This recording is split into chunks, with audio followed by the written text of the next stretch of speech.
안녕하세요. 호주 요리 유학 이민 취업 전문 셰프크루 대표 젤입니다. 2025년 을사년 새해가 밝았습니다, 여러분들. 요리 유학 신입생 분들도 굉장히 많고 이직을 준비하시는 분들도 지금 굉장히 많은 시기라 취업 교육도 많이 하고 질문들도 엄청 많은 시기예요. 그래서 오늘은 취업 준비를 하시는 분들이 참고하시면 좋은 컨텐츠를 하나 들고 와 보았습니다. 예전에 한번 다뤘던 주제이긴 하지만 이번에 이제 바뀐 SID 취업 비자법과 호주 현지 취업 현황을 고려한 2025년 뉴 버전으로 한번 이야기를 해 보겠습니다. 우선 저는 여러분들 뭐 아시는 분들은 다 아시겠지만 뭐 5스타 더 웨스틴 호텔에서도 뭐 CDP로 한 2년 근무를 했고 뭐 3의 하이엔드 레스토랑 그리고 1의 레스토랑, 캐주얼 다이닝, 케이터링 등등 다양한 곳에서 10년 경력을 가지고 있고 호주 전역에 약 한 1,600여 명의 요리사 네트워크가 있어서 다양한 간접 경험 및 정보를 받고 있기 때문에 표준적인 이야기를 할 수 있다고는 생각을 하지만 각자의 이제 개인적 경험이나 상황이 조금씩은 다를 수 있다는 점도 고려해 주시길 바랍니다.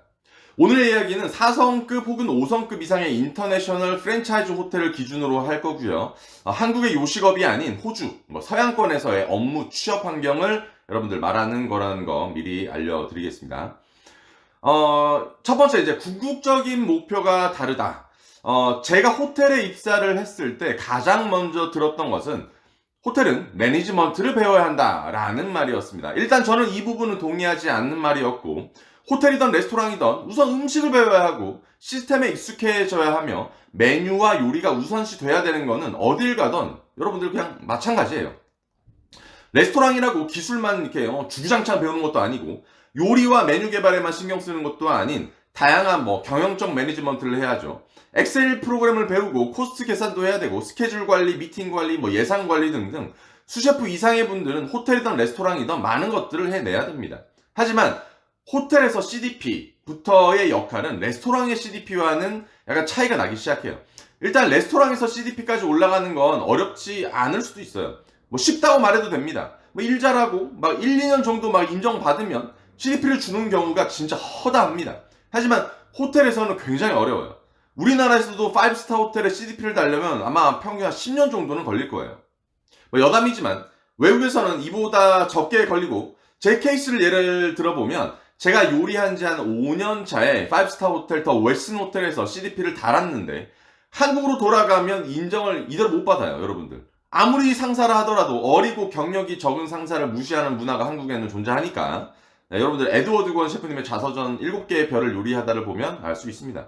아무튼 호텔에서의 CDP는 중간 관리자로서 특히나 자기 섹션만의 일들을 하는 게 아니라 여러 섹션과의 소통, 서류 작업, 그리고 다른 부서와의 커뮤니케이션 등등 소위 대기업의 기준에 맞는 일들을 해내야 되고 직장 내 승진 또한 헤드셰프나 총괄 주방장 혹은 매니저와 약간 그룹 인터뷰를 보는 등 회사 생활에 맞는 시스템 안에서의 그런 프로그램들을 이제 거치게 돼요. 이렇듯 결국 호텔에서의 요리사는 대기업 회사원의 역할, 대기업의 사업을 위한 능력을 키워가야 하고 사내 정치에서도 이제 밝아야 되고요. 기업의 흐름도 잘 읽어야 하고 거대한 팀을 이끌 수 있는 리더십과 회계 능력, 미팅 능력, 언어 능력이 굉장히 많이 중요합니다. 물론 데미 셰프까지는 섹션 1만 이렇게 잘해도 되죠. 두 번째, 진급이나 배움의 속도가 다르다? 레스토랑 셰프들이 호텔 셰프들을 무시하는 경향이 보통 있습니다. 물론 이제 어린 친구들이 뭘 모르고 파인다이닝이나 화려한 요리들을 하면서 이제 호텔에 취업해서 일하시는 사람들을 무시하는 경우가 허다하죠. 약간 토니 스타크가 걸린 지식의 저주 같은 것이고 나중에 이불킥감인 발언이긴 하지만 다 이유가 있는 말이긴 해요. 우선 호텔 안에서의 진급은 여러분들 굉장히 느린 편입니다. 몇 가지 이유가 있는데 일단 호텔에서 일하시는 분들의 평균 연령이 레스토랑보다는 많이 높아요. 들어가서 잘 나오지 않으려고 하는 경향이 있죠. 대기업이다 보니까 보통 주에 딱 법적인 38시간, 40시간 이런 근로 시간을 준수하는 곳들이 대부분이죠. 이렇다 보니까 이직률이 적은 편입니다. 또한 요리만 잘한다고 진급할 수 있는 환경도 아닌 게 호텔의 연회장에서 일하면 워낙 많은 분들이 일하기 때문에 그렇게 이제 신입들이 자신을 이제 보여줄 기회가 적기도 합니다. 그리고 호텔에서 경력이 많은 분들이 보여주는 능력 자체가 약간 넘사벽인 경우가 많고 혼자서 그런 사람들이 혼자서 하는 일들이 정말 어마어마해서 감히 이 경력이 이제 적은 분들이 특출나 이제 보이기가 굉장히 좀 어렵습니다. 진급 또한 많은 분들의 의견이 모아져야 하고요. 레스토랑보다는 굉장히 어렵다고 봐야 돼요. 일만 잘한다고 해서 되는 것도 아니고 어느 정도 줄타기를 해야 되는 부분들도 이제 여타 대기업 회사원들과 이제 비슷하죠. 줄 잘못하면 여러분들 다 잘려요. 요리 스킬에 대한 이야기는 호텔의 상황과 뭐 소속된 부서 그리고 주력으로 하는 것들에 따라서 다르긴 하겠지만 보통 호텔의 주력은 여러분들 이제 뷔페와 이제 연회입니다. 버페와 연회인데 이런 부서에서는 초반에 이제 간단하지만 많은 양의 단순 작업을 반복해야 되고 간단한 조리들을 다소 오랫동안 이렇게 배우다 보니까 이제 레스토랑, 파인다이너를 기준으로 했을 때 그 레스토랑과 비교하면 당연하게 배우는 게 이제 적어 보일 수는 있습니다. 하지만 이런 이제 대용량의 조리와 다양한 요리들을 재료 정리부터 배우고 나서 뭐 계획하고 관리하고 회계사로서의 요리사로 거듭나게 되죠.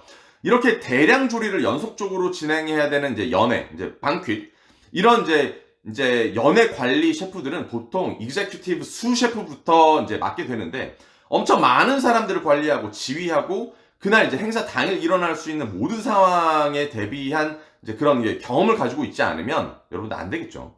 레스토랑의 그런 이제 펑션과는 조금 다른 개념으로 생각해야 돼요. 그래서 이런 루트로 올라가는 건 당연하게 느릴 수밖에 없습니다. 많은 분들이 서양에서 호텔 쪽으로 이제 빨리 진급을 원하는 경우 이렇게 만들어가는 루트는 호텔 입사를 조금 이제 늦추는 것부터 이제 시작을 해요. 바로 이제 호텔에 들어가는 경우 진급이 굉장히 느린 경우가 많기 때문에 보통 이제 초반에는 파인다이닝에서 2, 3년 이제 빨리 경력을 쌓고 이제 포지션 만들고 약간 이제 호텔에 이제 대미 이상으로 호텔에 입사하는 거죠. 저 또한 여러분들 이런 루트를 통해서 빨리 호텔에 입사를 했고 빨리 이제 호텔 이제 5스타의 이제 CDP까지 올라간 케이스입니다. 세 번째, 호텔은 편하다? 저도 일전에 그 3N 레스토랑에서 주에 한 70시간, 80시간씩 일을 하다가 호텔에 들어가서 좀 쉬려고 선택한 건 사실이에요. 이렇게 하다가 죽을 것 같기도 하고. 그런데 하지만 이제 이왕 조금 일할 거면 5성급에서는 이제 일을 해보자. 5성, 5스타 한번 찍어보자 하는 마음으로 이제 입사를 하게 되었죠. 호텔 뭐 자체 레스토랑, 뭐 직원 음식 부서, 캔틴이라 불리는데 뭐 조식이나 브런치 뷔페, 룸 서비스 혹은 연회장 등 어느 부서에 배치가 되고 그 호텔에 고용된 헤드셰프나 총괄 주방장이 어느 나라에서 왔고 어떤 경력을 쌓았는지 혹은 어떤 인종들이 이제 주류를 이루는지에 따라서 정말 약간 모든 상황이 달라져요. 예를 들어서 독일 사람이 굉장히 많다? 이 사람들 빡세요. 네, 한국 사람보다 더 힘들게 일해야 되고 한국 사람이 주류다? 정치질 약간 심하고 유럽 사람들 뭐 프렌치나 이탈리안 사람들이 많다? 이 두 가지를 모두를 겪어야 하는 등등등 참 정의 내리기가 참 애매합니다. 저 같은 경우도 레스토랑에 이제 배정되어서 일하면서 그 당시에 그 본 업무, 레스토랑 업무 하면서 룸 서비스 하면서 오버나잇 시프트 하면서 조식 브런치 뷔페 이제 준비하면서 연애 지원 나가고 VIP 뭐 까나페 지원 이거 서비스 등등 다 너무 많은 것들을 하다 보니까 초반에 일을 배울 때 정말 어려웠던 기억이 나요. 한국이나 동양 국가에서는 인건비가 싸가지고 호텔의 그런 이제 음식과 이제 그런 버페 퀄리티가 좋지만 호주 같은 경우 인건비가 비싸기 때문에 10명이 해야 되는 일들을 막 3명, 4명이서만 처리하기 때문에 오히려 그런 퀄리티가 떨어지는 경우가 굉장히 많아요.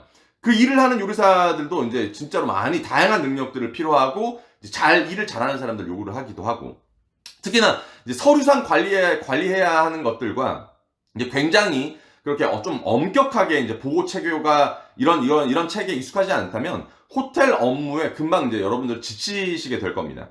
호텔에서의 경력과 레스토랑에서의 경력을 쌓는 건 진짜 비슷한데 완벽하게 다른 결을 가지고 있는 분야라고도 생각하시면 될 거예요. 네 번째, 호텔 취업 준비는 무엇이 다를까요?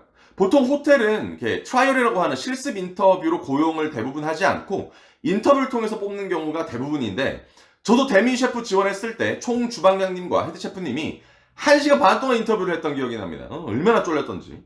레스토랑과 다르게 약간 포멀한 인터뷰를 준비를 하셔야 돼요. 인터뷰 내용은 거의 모든 호텔이 동일하게 물어보는 것들이 존재를 하고 이 내용은 여러분들 구글에다가 뭐 5스타 호텔 인터뷰 뭐 퀘스천이나 퀘스천 앤 인터뷰 뭐 앤서라고 검색하시면 비슷비슷한 내용들이 나올 겁니다. 이거 이제 기본인데 정말로 잘 준비하고 가셔야 돼요. 이 기본에서 알아야 할 것들은 제가 개인적으로 알려드려야 될 만큼 호텔마다 이제 조금씩 이제 다르게 준비를 해야 되는데, 이 기본적인 것들은 위의 내용 잘 숙지하고 연습해 가야 된다는 겁니다. 호텔 취업은 열정과 뭐 자신감보다는 확실하게 자신을 보여줄 수 있는 이런 이제 영어적 능력이 훨씬 더 필요해요. 일을 잘할 것 같다는 느낌보다는 똑똑하고 빠릿빠릿하다라는 느낌을 약간 우선시하는 것 같습니다. 여러분 뭐 국내에서도 4년제를 2년제보다 더 우선시 하듯이 말입니다. 다섯 번째, 호텔에서 배울 게 없다. 호텔에서 수셰프까지 올라간 사람과 레스토랑에서 수셰프까지 올라간 사람이 할 수 있는 능력치는 극단적으로 말하면 하늘과 땅 차이일지도 모릅니다. 레스토랑에서는 3년, 4년 경력에도 약간 세컨인 차지까지 올라가는 경우가 다반사니까요. 호텔에서는 이런 경우는 여러분 절대 없어요. 수셰프의 역할 중 헤드셰프가 부재 중일 때 그 역할을 대신해야 되는데, 대기업 호텔에서 헤드셰프의 역할은 여러분들 상상 이상으로 많은 것들을 해야 되니까, 그러니까 3년, 4년 차에 막 수셰프 올라간 사람이랑은 다르겠죠. 음식만 이제 하는 게 아니라 법적인 테두리 안에서 막 인력을 관리하고 업무를 해내야 되는 것들이 일단 가장 큰 스트레스일 겁니다. 그리고 레스토랑보다는 약간 하이질이나 이런 세니테이션 이 부분이 굉장히 엄격해요. 서류상 보고와 이메일을 주고받는 스킬, 다양한 부서의 이해와 협력 등의 그런 기술들도 배워 나가야 되죠. 그리고 그래서 호주에서도 호텔에서 경력 쌓은 분들이 나중에 약간 조리과 이제 교수님 쪽으로 진로를 변경하는 이제 일들이 많죠. 같은 호텔에서 저랑 이제 같은 호텔에서 일하시다가 이제 테이비나 르꼬르동블루 같은 이제 공립 사립 요리대학교로 가시는 분들이 정말 많이 봤으니까요. 저는 레스토랑에서는 못 봤어요. 어느 정도의 경력을 쌓은 레스토랑 요리사들이 호텔 쪽으로 같은 포지션으로 올라가는 게 어려운 반면에, 호텔에서 경력을 쌓는 분들이 레스토랑에서 더 높은 포지션이나 같은 직급의 대우를 받는 건 그렇게 어렵지는 않습니다. 주방도 결국 여러분들 요리라는 도구를 이용한 경영과 관리니까요. 여섯 번째, 현실적인 취업 비자 문제입니다. 호주에서 특히나 이제 시드니 이제 호텔로의 경력을 잘 잡아가지 않는 이유 중 하나는 비자와 영주권이에요. 대부분의 요리사들은 SID라는 취업 비자를 받고 ENS라는 영주권을 신청하게 되는데, 이 취업 비자를 받을 때 최소 연봉이 호주 달러로 73,150불입니다. 레스토랑에서는 이렇게 맞춰줄 수 있는 연봉이고 호텔에서도 맞춰줄 수 있는 연봉이긴 하지만, 문제는 이제 연봉에 해당되는 이제 직급이죠. 일반 레스토랑에서는 73,150불을 뭐 데미 셰프를 줘도 되고 섹션인 뭐 차지를 시키면서 줘도 되고 그냥 마음대로 할 수 있지만, 호텔에서는 이 연봉은 주니어 수 혹은 수셰프 연봉에 가깝다는 거죠.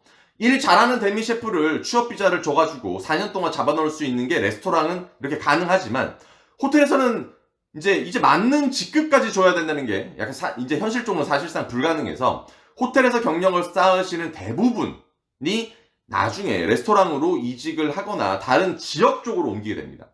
다른 지역 쪽으로 옮기게 되는 경우, 리조트나 인구 저밀도 지역 쪽 호텔은 연봉과 직급을 맞춰주는 경우가 조금 이제 대도시보다는 많지만, 이것도 사실 이제 자국민 우선시되는 고용시장에서 경력이 한 2년, 3년 정도의 사람들이 호텔에서 CDP 대우를 해주는 경우는 잘 없죠.